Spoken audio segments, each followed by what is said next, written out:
It started as an ordinary afternoon, the kind of day that makes you believe nothing bad could ever happen in your neighborhood. The sun was just beginning to dip, painting the sky in soft gold and pink, and the air was filled with the distant laughter of children and the rhythmic click of dog leashes against metal fences. After a long week, Emily Carter's favorite time to walk home from the park was now, when she could focus on dinner and the pictures her sister had just sent of her newborn niece. She didn't notice the two men at first, not until their shadows stretched across the sidewalk, blocking her path just as she rounded the corner near the old oak tree. The words security were stitched in large white letters on their navy polos, but their faces were unfamiliar and their eyes were cold and critical. "Excuse me, ma'am, do you live around here?" The taller one asked, his voice sharp, almost rehearsed. Emily hesitated, her instincts prickling. She'd lived in this neighborhood for years, knew most of the faces, and these men didn't belong. "Yes, I do," she replied, trying to keep her tone steady. "Is there a problem?"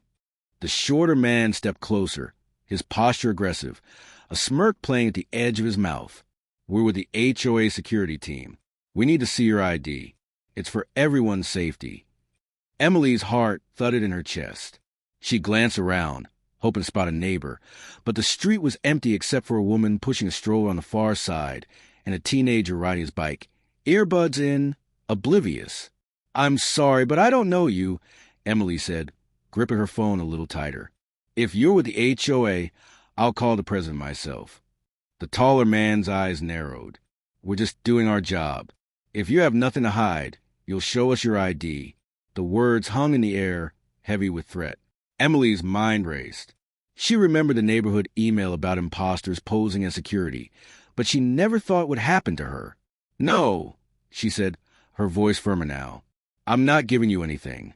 The shorter man's smirk vanished, replaced by a flash of anger. He lashed out without warning, striking her cheek with a sharp, stinging blow with the back of his hand. The world seemed to freeze. Emily staggered, her vision blurring, the taste of fear sharp in her mouth. Her water bottle slipped from her grasp, rolling into the gutter. "What is wrong with you?" she gasped, pressing a trembling hand to her face. Leaning in, the taller man exhaled bitterly hot air. "People like you think the rules don't apply. We're here to make sure they do."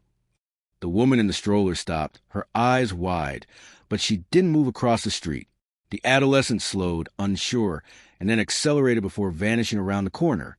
Despite her shaking legs, Emily was forced to stand tall. She said, her voice breaking but defiant, "You can't do this. You lack genuine security. You're just bullies." The shorter man laughed, a harsh, ugly sound. "Maybe we should escort you home, make sure you belong here." Emily's panic went up. She fumbled with her phone, trying to dial her husband, but her fingers wouldn't cooperate. That's when a jogger appeared, phone raised, recording. His voice was steady as he called out, "Back off. I'm calling the police." For the first time, the men hesitated, their bravado flickering. But the tension didn't break. The taller man glared at the jogger. "Mind your business." The jogger didn't flinch. "You hit her." Everyone saw it. "The police are about to arrive." Emily's cheek throbbed, her mind spinning. She could almost hear her husband's voice in her head, calm and reassuring. "Stay strong. Don't let them see you're afraid." But she was choked up with fear and rage, making it hard for her to breathe. She whispered, more to herself than to them, "You're going to regret this." And she was right. Because news spreads quickly in a neighborhood with close ties, her husband, Mark Carter, would learn what had occurred within minutes, and everything would change. Mark was in the garage, fixing a stubborn lawnmower, when his phone buzzed. The name of their neighbor, Mrs., appeared on the caller ID display. Patel, who never called unless something was wrong. "Mark, you need to come now." Her voice trembled. "Emily has been harmed. 2 men, they say they're security. She is hurting." Mark's world suddenly boiled down to a single focus. He had been in the military for a long time and had been taught to deal with chaos, but nothing could prepare him for the idea that his wife might be in danger. He dropped the wrench, grabbed his keys, and tore out of the driveway, his mind racing with images of Emily, Her laughter, her stubbornness, the way she always stood up for herself. He knew she wouldn't back down, not even when she should.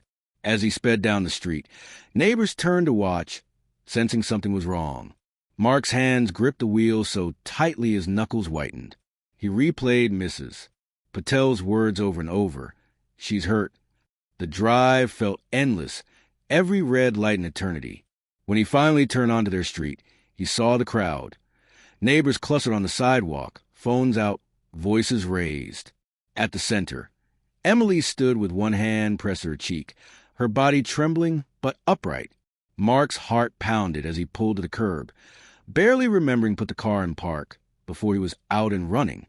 The two men in navy polos turned as he approached, their expressions shifting from arrogance to something colder, more calculating. Mark didn't slow down.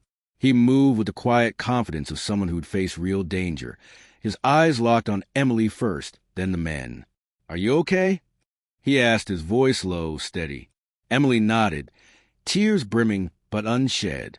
She whispered, "They hit me." He was all he required. Mark turned to the men, his posture relaxed but ready, every muscle coiled. The taller one sneered. "You her husband?" She got mouthy. "We advise her the rules." The shorter one added, "You should keep your woman in line." Mark's jaw tightened, but he didn't raise his voice. "My wife was touched by you. That's not security. That's assault." The men exchanged glances, their earlier confidence wavering. The crowd pressed closer, the air thick with anticipation. Mark didn't want to fight, but he wouldn't back down. The shorter man was startled by his own presence as he stepped forward. "You're going to wait here for the police?" Mark said, his tone leaving no room for argument. "If you so much as look at her again, you'll regret it." The taller man scoffed, but his eyes darted to the growing crowd, the phones recording every second. For a moment, time seemed to hold its breath. Emily stood behind Mark, her fear slowly giving way to relief. She wasn't alone anymore. The men shifted, uncertain, their bravado crumbling. And as the distant wail of sirens grew louder, it became clear they had picked the wrong woman and the wrong husband to intimidate. The sirens grew louder, echoing off the rows of tidy houses and manicured lawns, a sound that sent a ripple of both relief and anxiety to the gathered neighbors. Mark stood his ground, his body angled protectively in front of Emily, his eyes never leaving the two. The taller man tried to recover his composure, straightening his shirt and forcing a smirk, but the tension in his jaw betrayed him. The shorter one, encouraged by the crowd's reluctance, spit on the sidewalk and murmured, "You think you're tough? You're just another hero from the suburbs." Mark didn't say anything, his silence being scarier than any threat. The first police cruiser screeched to a halt, lights flashing, and two officers stepped out, hands hovering near their belts. The crowd parted, murmurs rising as the officers approached. "What's happening here?" one demanded, scanning the faces. The jogger stepped forward, phone still recording. "These two attacked her," he said, nodding toward Emily.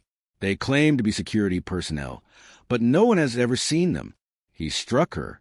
The officer's eyes narrowed. "Is that true?" Emily nodded, her voice steady despite the tremor in her hands. "He demanded my ID. When I refused, he hit me." The man who was taller yelled, "We're with the HOA." She was antagonistic. The officer cut him off. "Do you have proof of identity? Evidence that you work for the HOA?" The men exchanged glances, suddenly less sure. The shorter one mumbled, "We left it in the car." The officer's face became more serious. "Turn around. Hands behind your back." As the officers cuffed the men, the crowd exhaled, a collective sigh of relief and vindication. Mark finally allowed himself to relax, just a fraction, turned to Emily and gently touching her cheek. "Are you sure you're okay?" he asked, his voice softening. Emily nodded, tears finally spilling over. "Mark, I was so afraid. I thought—" He pulled her into a hug, holding her tightly as the adrenaline drained from her body. Around them, neighbors began to talk, some offering words of support, others shaking their heads in disbelief. Mrs. Patel approached, her voice trembling. "As soon as I saw what had occurred, I called Mark. 'I'm so sorry, Emily. Emily squeezed her hand, gratitude shining through her tears. "Thank you. I don't know what would have happened if you hadn't." As they protested and insisted that everything had been misunderstood, the officers led the two men to the squad car and read them their rights. The taller one shouted, "You'll regret this. We were simply carrying out our duties." But nobody believed them anymore. The evidence was clear, the witnesses many. Mark remained by Emily's side as the police took statements, providing a steady anchor.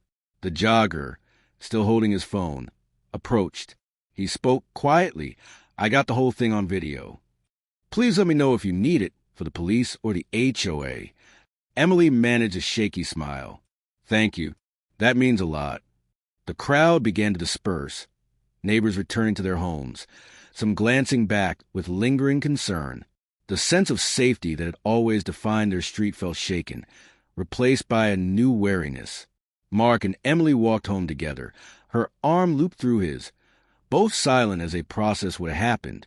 Inside, the house felt different, smaller, somehow, as if the walls themselves had absorbed the fear and tension.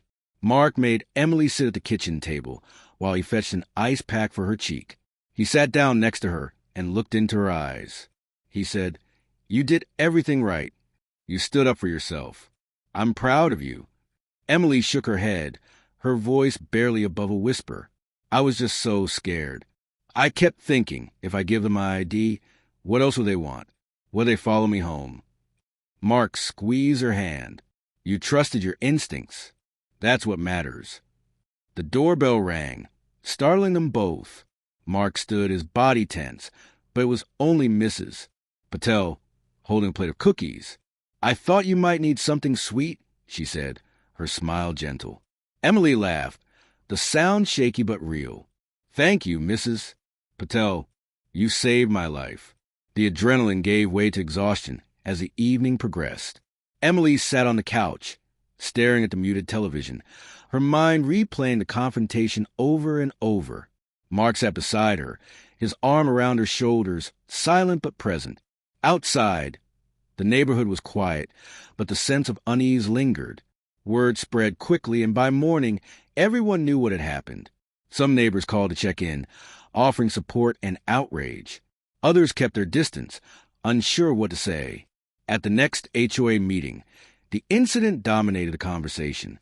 The president, a mild-mannered man named Mr. Green, assured everyone that the HOA had never hired outside security and that the men were imposters. He promised, "We're working with the police to ensure that this never happens again." But the harm was already done. Trust had been broken, and the community felt exposed. Emily spoke up, her voice clear and unwavering. "We must not allow fear to divide us. We must safeguard one another. If you see something, say something. Don't assume that somebody else will take over." Her words resonated, sparking a new sense of solidarity among the neighbors. Mark watched her, pride swelling in his chest. She had confronted her fear and rejected silence. Emily turned to Mark that night as they were getting ready for bed. "Do you believe it is over?" she asked, speaking softly. Mark pulled her close. "It never truly ends. However, we are now stronger. And we're not alone." His certainty comforted Emily with a nod. As she drifted off to sleep, she knew that while the scars of that day would linger, they would not define her. She had stood her ground, and with Mark by her side, she would never be intimidated again. In the days that followed, the neighborhood buzzed with conversation. The incident on everyone's lips, each retelling colored by fear, outrage, or quiet introspection. Emily found herself at the center of a storm she never asked for, her name whispered at the grocery store, her story recounted at backyard barbecues and over morning coffee. Some neighbors rallied around her, dropping off casseroles and handwritten notes. Their support a balm against the rawness of her experience.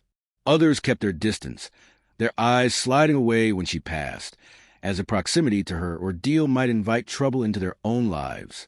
Mark noticed a shift too, the way people lingered at the edge of their driveway, the way conversations paused when he walked by.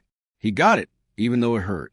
Fear had a way of making people retreat, of turning community into a collection of isolated islands.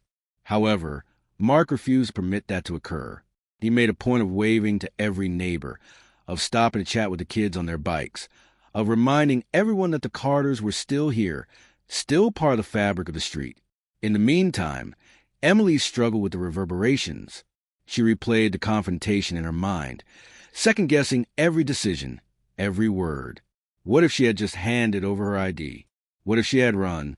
She lost confidence as the questions gnawed at her. One afternoon, as she sat on the porch, Mrs. Patel joined her and sighed as he settled into the rocking chair. "You know, Emily, you did the right thing," she said, her voice gentle but firm. Those men were not seeking conformity. They were looking for control. If it hadn't been you, it would have been someone else. Emily nodded, grateful for the reassurance, but the doubt lingered. Mark found her that evening staring out the window with her tea still hot.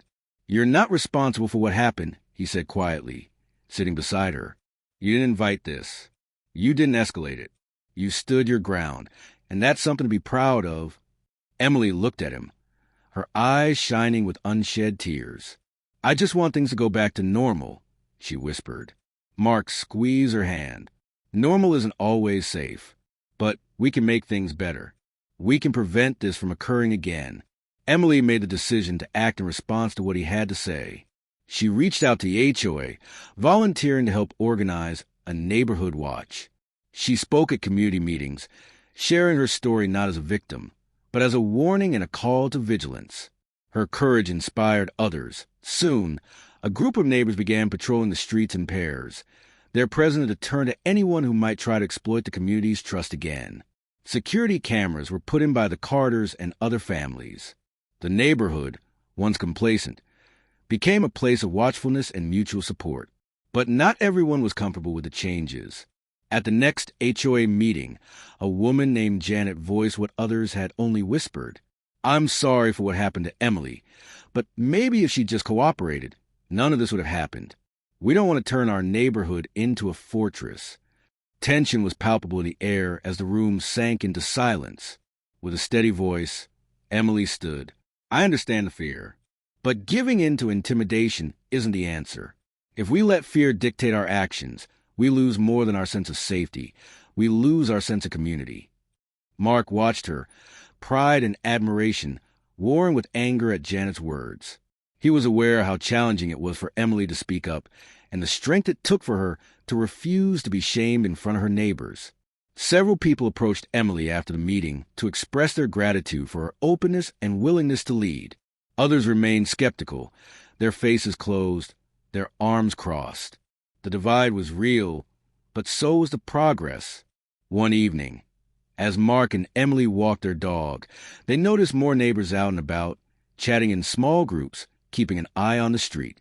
A new kind of solidarity was gradually taking the place of the sense of isolation that was about to take root. Emily felt it too, the way people greeted her now, not with pity, but with respect. She was no longer just a woman who had been attacked. She was a woman who had stood her ground, who had helped her community find its voice. However, there were still scars, both visible and unseen, still flinching at sudden movements. Emily double-checked the locks before going to bed. Mark noticed the way she tensed when strangers approached, the way her laughter sometimes faded too quickly. He did his best to reassure her, to remind her that she was safe, but he knew that healing would take time. One night, as they sat on the porch watching the stars, Emily turned to Mark. "Do you ever wish that things were different?" she inquired. Mark considered the question, then shook his head. "I wish you hadn't been hurt, but I'm proud of how you handled it. And I'm proud of how our community is coming together. Sometimes it takes something terrible to remind us of what matters." Emily nodded, her heart lighter than it had been in days. She leaned her head on Mark's shoulder, grateful for his strength, for his unwavering support. In that moment, she realized that while fear might linger, it would never define her. She had stood up to the pressure and refused to be silenced. And in doing so, she had shown her neighbors and herself what true courage looked like. As summer deepened and the days grew longer, the Carter story became less a source of gossip and more a quiet legend, a touchstone for conversations about safety, trust, and what it means to belong. Emily found herself approached by neighbors she barely knew, some offering thanks, others seeking advice, a few even sharing their own stories of close calls and uneasy encounters.